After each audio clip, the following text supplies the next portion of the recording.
सहसा तू आधी शांत हो. हे सर्व घडण्यामागे एक प्रयोजन होते, ते जाणून घे. ह्यात काय प्रयोजन असेल? जर त्यावेळी त्यांनी संयम दाखवला असता तर गोष्टी निराळ्या घडल्या असत्या.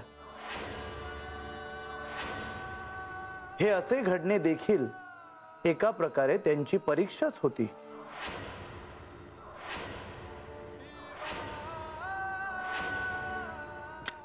नारायण नारायण.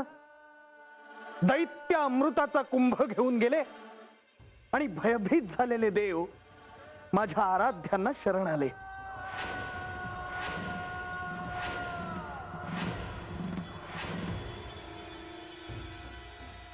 आता ह्यावर मार्ग कसा काढायचा?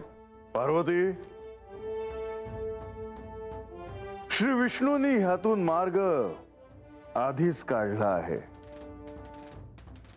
श्री विष्णूंनी? होय. ह्यांनी मोहिनीच्या रूपात अवतार घेतला आहे आणि ह्या रूपाची भुरळ सगळ्यांनाच पडणार आहे. मोहिनी, श्री विष्णू ह्यांनी घेतलेले अद्भुत सुंदर अशा स्त्रीचे रूप. मला वाटतं आपण त्यांनाच याची विनंती करावी.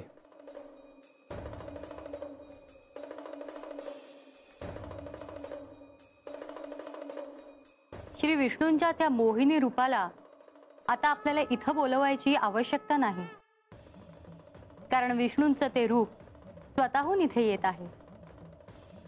ते पहा.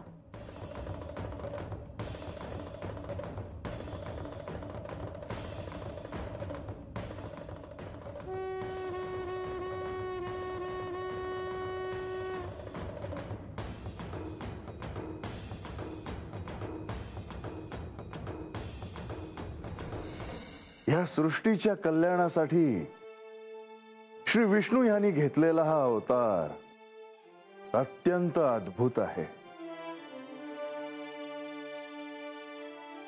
ह्या रूपाची भुरळ कोणाला पडणार नाही असे होणे शक्य नाही. आता हेच मोहिनी रूप देवांचं सहाय्य करू शकेल ह्यात शंका नाही. खरे आहे तुमचे लक्ष्मी देवी. मोहिनी रूपापेक्षा सुंदर रूप दुसरे नाही.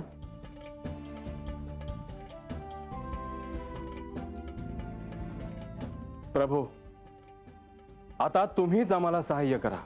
कारण आता दैत्यांच्या हातात अमृत लागले आहे आणि जर त्यांनी ते अमृत प्राशन केले तर मात्र अनर्थ होईल. असे होणार नाही. मी असे घडू देणार नाही. ह्या माझ्या मोहमायेने त्यांना मी त्यापासून परावृत्त करेन. अमृत हे देवांनाच मिळेल.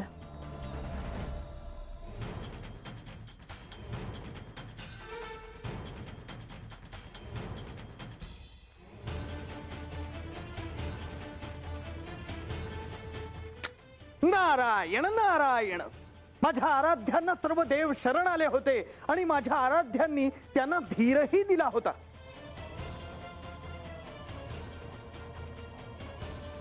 परंतु बळी आणि दैत्य कुळातले दैत्य मात्र अनभिज्ञ होते. धन्वंतरींच्या हातातून अमृताचा कुंभ घेऊन पळालेल्या दैत्यांना आता कशाचेही भान उरले नव्हते. अमृताचा लोभ सुटलेल्या दैत्यांमध्ये आता त्यासाठी आपापसात भांडणे सुरू झाली. प्रत्येक जण मी अगोदर पिणार, मी अगोदर पिणार असे म्हणू लागले. ज्यांनी अमृताचा कुंभ आपल्या हातात हिसकावून घेतला होता त्या बलवान दैत्यांना दुर्बल दैत्य मत्सरामुळे विरोध करू लागले. ते त्यांना वारंवार म्हणू लागले की देवांनीही आपल्या बरोबरीने परिश्रम घेतले आहेत, त्यांना सुद्धा यज्ञ भागाप्रमाणे त्यांचा वाटा मिळायला हवा असे ते वारंवार ओरडून सांगत होते. परंतु कोणीही काहीही ऐकण्याच्या मनस्थितीत नव्हते. अमृताचा कुंभ आपल्या हाती लागला म्हणजे आपण अमरत्व प्राप्त केले या कल्पनेतच ते गुंग झाले होते आणि सैरा वैरा पळत होते. आपापसातील प्रेम टाकून हे असुर एकमेकांचीच निंदा करत होते. एकमेकांच्या हातून अमृताचा कलश हिसकावून घेत होते.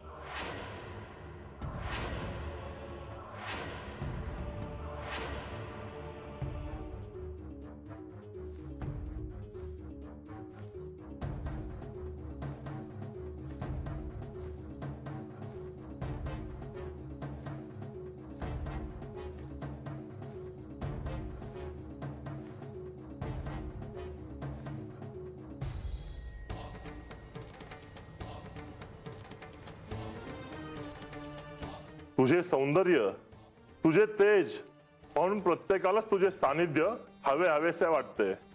कोण आहेस तू? ह्या आधीही क्षीरसागराच्या काठावर मी तुला पाहिलं आहे. आहेस कोण तू? दैत्यराज, मी कोण आहे हे जाणणं इतकं महत्वाचं आहे का?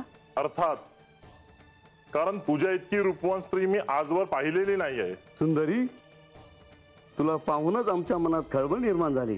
सुंदरी, विधात्याने दया येऊन शरीर धारण करणाऱ्यांचे मन आणि इंद्रिय तृप्त करण्यासाठी तर तुला पाठवले नाही ना? महर्षी कश्यपाचे पुत्र असूनही तुम्ही माझ्या मागे कसे लागलात हे माझ्या ध्यानात आले नाही. कारण विवेकी मनुष्य स्त्रियांवर कधीही विश्वास ठेवत नाही. तुझ्या ह्या वर्तनानेच तुझ्यावरील अधिक विश्वास वाढत चालला आहे. बघ सुंदरी, आमच्याकडे बघ. मृत्यूवरही विजय मिळू शकेल असे हे अमृत आहे.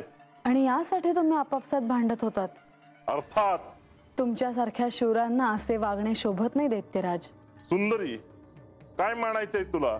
हे अमृत समुद्रातून वर आले, त्यासाठी दोघांनी प्रयत्न केले.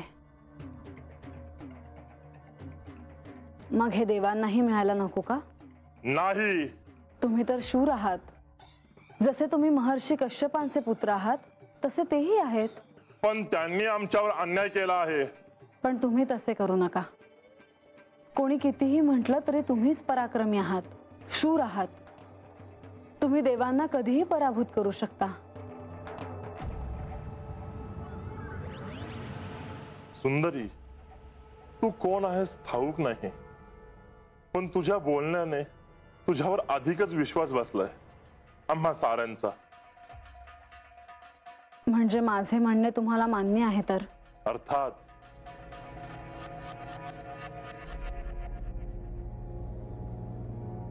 सुंदरी, घे सुंदरी, या अमृताचे वाटप कर. उचित असो वा अनुचित, मी जे वाटप करेन ते तुम्हाला मान्य असेल तरच मी ते कार्य करेन. मान्य आहे. मग मी क्षीरसागराच्या त्या काठावर जाते, हे देवांना सांगते.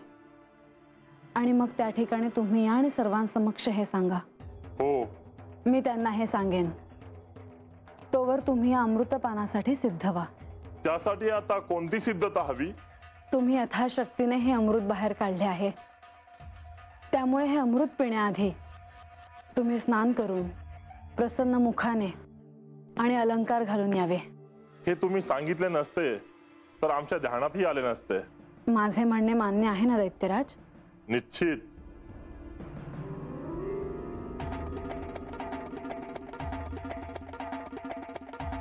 देव श्री विष्णूंना शरण गेले होते आणि देवांचे सहाय्य करण्यासाठी श्री विष्णू मोहिनी रूपात दैत्यांना भेटायला गेले होते. आता तिथे काय घडत असेल, काय सुरू असेल याचा तर्क सर्व देव करत होते.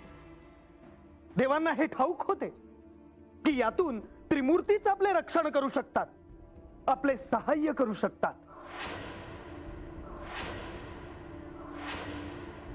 जेव्हा जेव्हा अधर्म बळावला आहे, धर्मावर संकट आलं आहे, अधर्माचा नाश करण्यासाठी मला अवतार घ्यावा लागला आहे.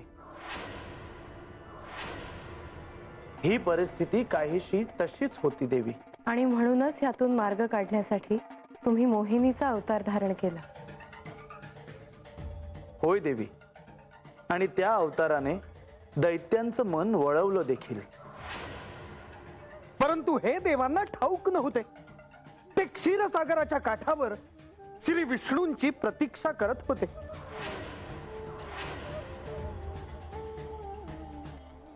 कुणीतरी या दिशेने येत आहे.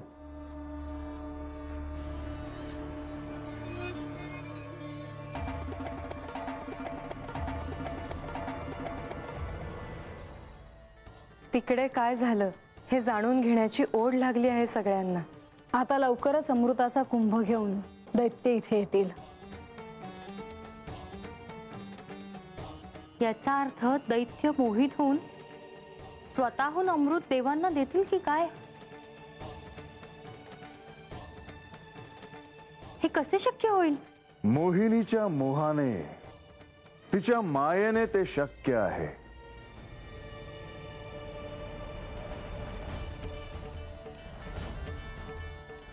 प्रभू, आपण थोर आहात.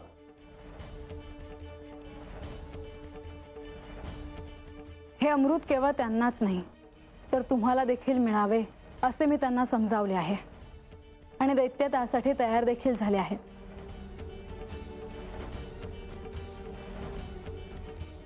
शेवटी दैत्यांना अमृतासोबत मोहिनीची भूल ही पडलीच.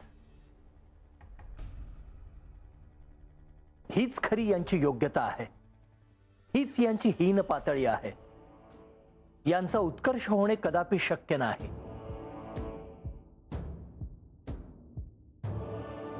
शेवटी मी जे म्हणत होतो तेच खरे ठरले. अमृत स्वीकारण्याची यांची योग्यता नाही हे या दैत्यांनी स्वतःच्या कृतीने सिद्ध केले आहे. ह्याचा अर्थ ह्यांना जे हवं होतं ते साध्य झालं आहे.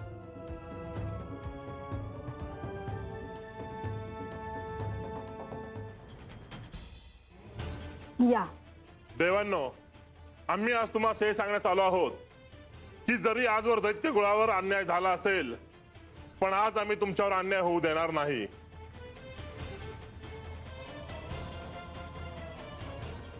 दैत्यराज, तुमच्या मनात काय आहे ते सगळ्यांना आपण सांगावं.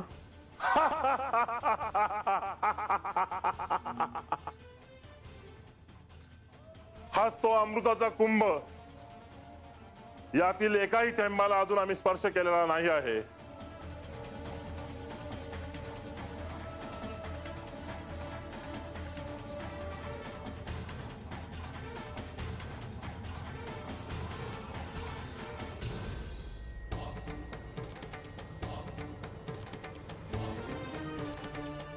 दैत्यराज आता काय करणार आहेत कुणास ठाऊक.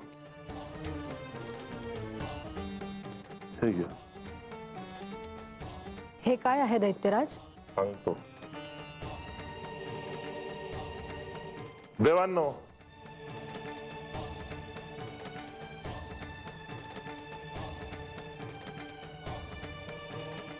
ज्याप्रमाणे ही सुंदर स्त्री या अमृताचे वाटप करेल ते आम्हास मान्य असेल.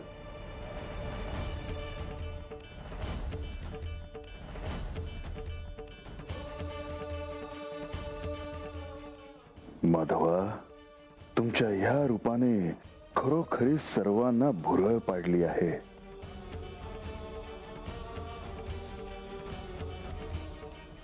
सहस्र शीर्ष देव विश्वाक्ष विश्वश भुवम विश्वै नारायणं देव अक्षर परमं पदम विश्व परमानित्यम विश्वनारायण हरि विश्व एवं इदं पुरुष तद्विश्व उपजीवति पति विश्वस्य आत्मा ईश्वर शाश्वतं शिवमच्युतम् नारायण महाज्ञेय विश्वात्मानं परायणम्.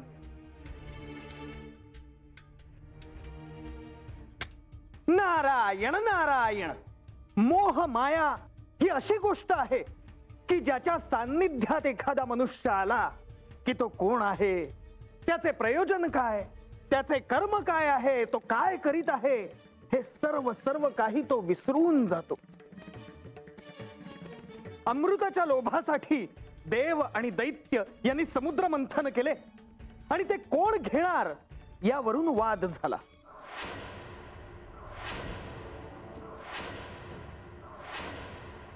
माझ्या आराध्यांनी मोहिनी रूपाचा अवतार धारण केला आणि यातून देवांना सहाय्य करण्यासाठी दैत्यांचे मनही वळवले. दैत्यांनी मोहिनी रूपाची भुरळ पडल्याने मोहिनी म्हणेल तसे अमृताचा वाटप करण्याचेही ठरवले.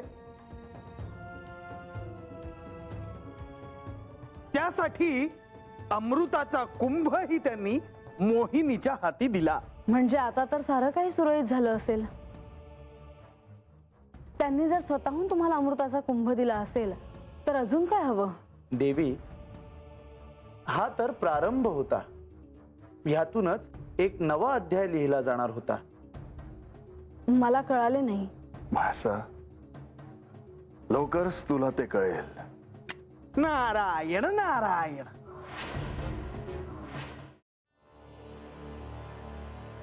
मोहिनी, तुझ्या रूपाने तू साऱ्या सृष्टीला खरोखरीच अशी भुरळ पाडली आहेस की त्यात सारे जण स्वतःला विसरूनच गेले आहेत जणू.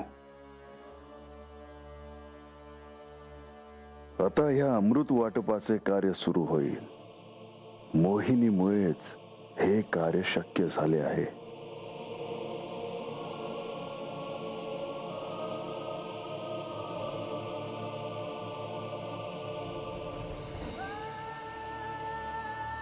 स्वामी, पार्वती, तिथे सारे जण अमृताच्या वाटपासाठी सिद्ध झाले आहेत. मात्र तुम्ही इथे असे एकांतात? विशेष काही नाही. स्वामी, तुमची पत्नी आहे मी. तुमच्या मनात काय चालले आहे हे मला ठाऊक नाही असे वाटते आहे का तुम्हाला? पार्वती, माझ्या मनात जे काही चाललं आहे ते तू खरंच ओळखू शकतेस?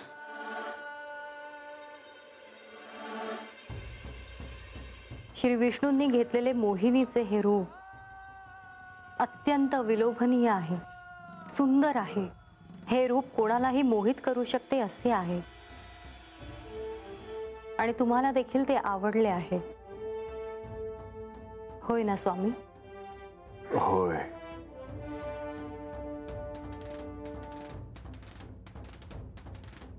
अमृत वाटपाचे कार्य सुरू करायचे आहे. सर्वजण आले आहेत. होय, आपणही तिथेच जाऊयात.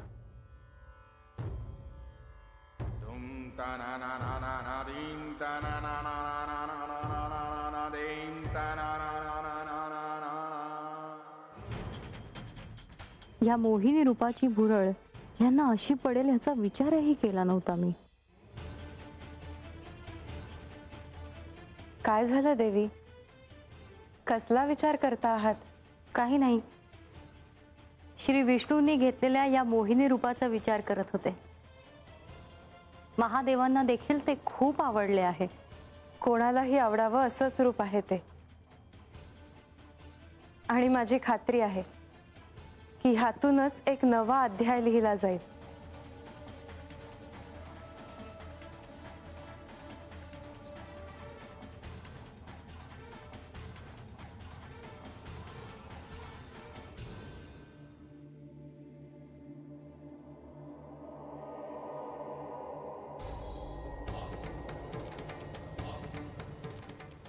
देव आणि दैत्य यांनी एकत्र येऊन कष्ट घेऊन हे समुद्र मंथन पूर्ण केले आहे. आता देव आणि दैत्य यांना अमृत वाटण्याचे अत्यंत महत्वाचे कार्य पूर्ण करायचे आहे. पण मला तुम्हाला असे विचारायचे आहे दैत्यराज, मी अमृताचे जसे वाटप करणार आहे ते तुम्हाला मान्य आहे ना? होय सुंदरी, मी तुम्हाला माझा शब्द दिला आहे. मी माझ्या शब्दाचे पालन करणारच.